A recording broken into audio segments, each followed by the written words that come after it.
नमस्कार, मैं हरी, आप देख रहे हैं डिजिटल न्यूज झारखंड। आइए जानते हैं झारखंड के प्रमुख खबरों के बारे में। इससे पहले से छोटी सी निवेदन की अगर आप चैनल में नए हैं तो चैनल को सब्सक्राइब अवश्य कर लें ताकि झारखंड के हर छोटी बड़ी खबर आप तक पहुंचा सकें। तो चलिए शुरू करते हैं आज की पहली और बड़ी खबर से। गोड्डा में सीएम हेमंत सोरेन के हुंकार, राज्य के उद्योग में 75% स्थानीय लोगों को मिलेगी रोजगार। ऐसे बता दूं, संथाल परगना के दौरे पर आई मुख्यमंत्री हेमंत सोरेन ने गोड्डा के सुंदर पहाड़ी जिले वासियों को कई सौगात दी है। इस दौरान 15,947,00,000 रुपए की लागत वाली 114 योजनाओं का उद्घाटन और शिलान्यास किया। वहीं आयोजित विकास मेला सह जनता दरबार कार्यक्रम में 1257 लाभुकों के बीच परिसंपत्तियों का वितरण भी किया।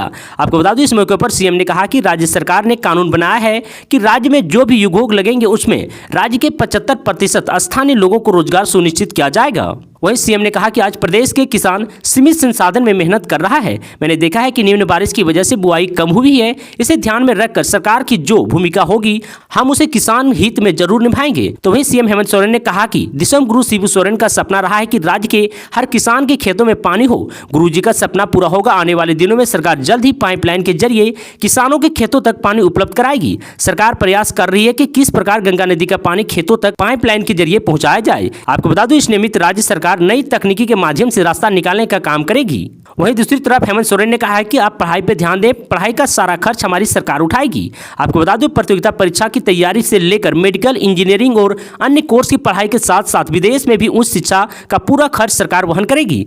तो वहीं सीएम हेमंत सोरेन ने कहा कि अध्ययनरत छात्र छात्राएं, आप सभी लोग से अपील करता हूं कि आप सिर्फ पढ़ाई पर ध्यान दें।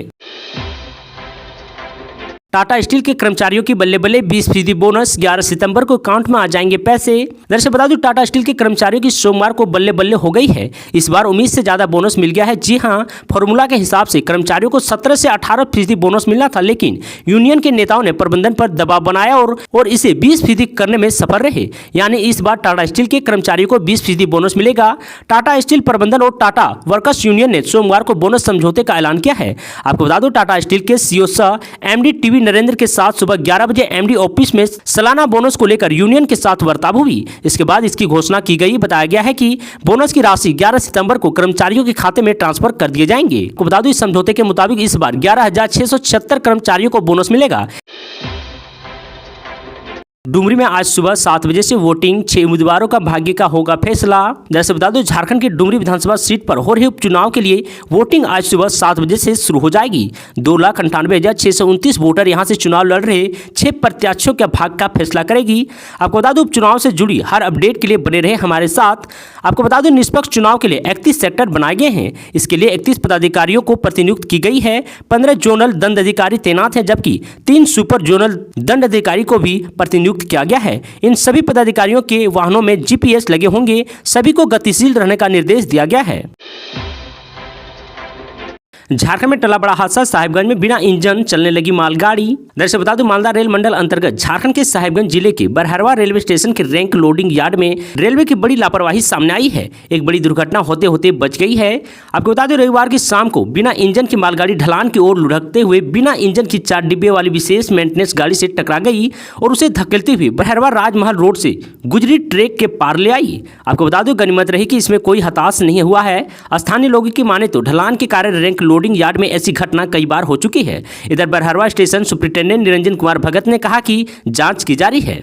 आपको बता दो, मिली जानकारी के अनुसार 2 खाली मालगाड़ी बिना इंजन के बीते 10 से 12 दिनों से रेक लोडिंग यार्ड में खड़ी थी। इसी ट्रैक पर हावड़ा डिवीजन की एक विशेष मेंटेनेंस गाड़ी 4 डिब्बे के साथ खड़ी थी। प्रत्येक दिन की तरह विशेष मेंटेनेंस गाड़ी का इंजन 4 डिब्बों को छोड़कर चली गई थी। इसी बीच शाम को दोनों मालगाड़ी के डिब्बे अपने स्थान से लुढ़क कर पीछे पूरब की ओर सरकने लगे। सितंबर महीने आने इस महीने भी 2,50,000 गरीबों को नहीं मिलेगा अनाज। दरअसल बता दो, जिले की पीडीएस दुकानों से अगस्त के बाद सितंबर में भी करीब 2,50,000 गरीबों को अनाज नहीं मिल पाएगा। केंद्र सरकार ने राशन दुकानों को मिलने वाले अनाज में कटौती कर दी है। इसके चलते लगभग 20% राशन दुकानों को अनाज नहीं मिल पाएगा। आपको बता दो, जिन दुकानों से लाभुकों को अनाज दिया जा रहा है, ऐसे में गरीबों को काफी परेशानी का सामना करना पड़ेगा। अगस्त में जिले के 672 पीडीएस दुकानों ने अनाज नहीं मिलने का हवाला देते हुए लाभुकों को अनाज नहीं दिया था। आपको बता दो, सितंबर महीने में जिले को 86,778 क्विंटल आवंटन मिलना था, लेकिन 56,777 क्विंटल अनाज ही मिल पाया है। केंद्र सरकार ने यह कटौती प्रधानमंत्री गरीब कल्याण योजना के तहत लक्ष्य से ज्यादा आवंटन के चलते ही की है। आपको बता दें, यह योजना बंद किए जाने के बाद केंद्र सरकार ने राष्ट्रीय खाद्य सुरक्षा योजना के तहत मिलने वाले अनाज के आवंटन में कटौती की है। केंद्र सरकार का कहना है कि प्रधानमंत्री गरीब कल्याण योजना के अनाज को राष्ट्रीय खाद्य सुरक्षा योजना के आवंटन में समायोजित किया जाएगा। सीएम हेमंत सोरेन ने साहिबगंज को 76 योजनाओं की सौगात, सरकारी नौकरी और गांव को लेकर बड़ी घोषणा कर दी है। सीएम हेमंत सोरेन ने कहा कि झारखंड की जनता के साथ सरकार पूरी मजबूती के साथ खड़ी है। परिसंपत्ति कैसे भी हो, हर वर्ग और हर तबके के विकास के लिए सरकार कार्य कर रही है। सभी का उत्थान हमारा संकल्प है। मुख्यमंत्री हेमंत सोरेन ने सोमवार को साहिबगंज जिले के बरहेट प्रखंड स्थित सिमल ढाबा में विकास मेला सह जनता दरबार को संबोधित करते हुए ये बातें कही। मुख्यमंत्री ने कहा कि सरकार कई योजनाएं चला रही है, इस योजनाओं को आप तक पहुंचाने का काम हो रहा है। सीएम ने कहा कि आप भी आगे आए और इस योजनाओं से जुड़े।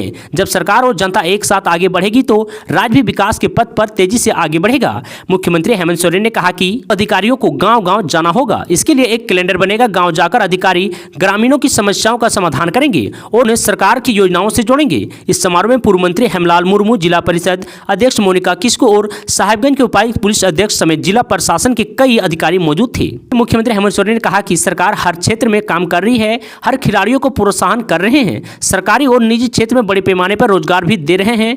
वहीं बच्चों के पढ़ाई लिखाई का खर्च सरकार वहन कर रही है। विदेश में सीएम ने कहा कि विदेश में उच्च शिक्षा के लिए यहां के आदिवासी, दलित और अल्पसंख्यक विद्यार्थी को भेजा जा रहा है।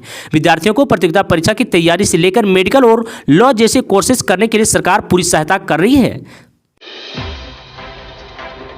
डुमरी उपचुनाव से पहले माहौल गरमाया। गिरिडीह सांसद का आरोप, आवास पर की गई छापेमारी।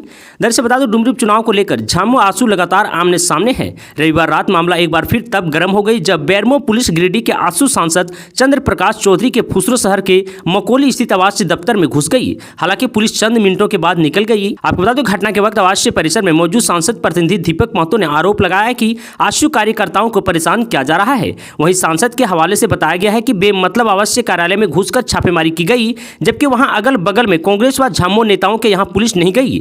आपको बता दो, डुमरी उपचुनाव को लेकर सत्ता पक्ष को हार का डर सताने लगा है। इसलिए राज्य सरकार सरकारी तंत्र का दुरुपयोग कर आजसू कार्यकर्ताओं को तंग कर रही है। इधर सांसद के आरोप पर पुलिस का कहना है कि पुलिस सीपी चौधरी के आवासीय कार्यालय में छापेमारी नहीं बल्कि सिर्फ जांच करने गई थी। इस संबंध में बेरमो थाना प्रभारी अशोक कुमार ने बताया कि पुलिस की टीम नियमित जांच के लिए सांसद के आवासीय कार्यालय के परिसर में गई थी। वहां पर जो लोग थे उनकी परिचय पत्र देखने के बाद पुलिस वहां से निकल गई। वन नेशन वन इलेक्शन का प्रस्ताव सही, दल बदल पर भी जल्द बनना चाहिए कानून, सरयू राय। दरअसल बता दो, पूर्व मंत्री सह जमशेदपुर पूर्वी के विधायक सरयू राय ने कहा है कि वन नेशन वन इलेक्शन का प्रस्ताव स्वागत योग्य है। इसके साथ ही चुनाव के समय राजनीतिक दलों में होने वाली दल बदल रोकने पर भी कानून बनाना चाहिए। यहाँ पत्रकारों से बातचीत करते हुए श्री राय ने कहा कि वन नेशन वन इलेक्शन की मांग कई वर्षों से करते आ रहे हैं। उन्होंने चुनाव आयोग को एक पत्र भी भेजा है। इसमें कहा गया है कि सभी राजनीतिक दलों को अपने सक्रिय व असाधारण सदस्यों की सूची हर वित्तीय वर्ष के अंतिम दिन जमा करने की अनिवार्यता कानून बने। साथ ही किसी भी दल से वैसे ही व्यक्ति को चुनाव में टिकट मिले जो कम से कम 2 वर्ष तक उस पार्टी का सदस्य रहा हो। एक सवाल के जवाब में कहा कि अगला विधानसभा चुनाव जमशेदपुर पूर्वी से ही लड़ेंगे, इसे लेकर कोई संदेह नहीं है।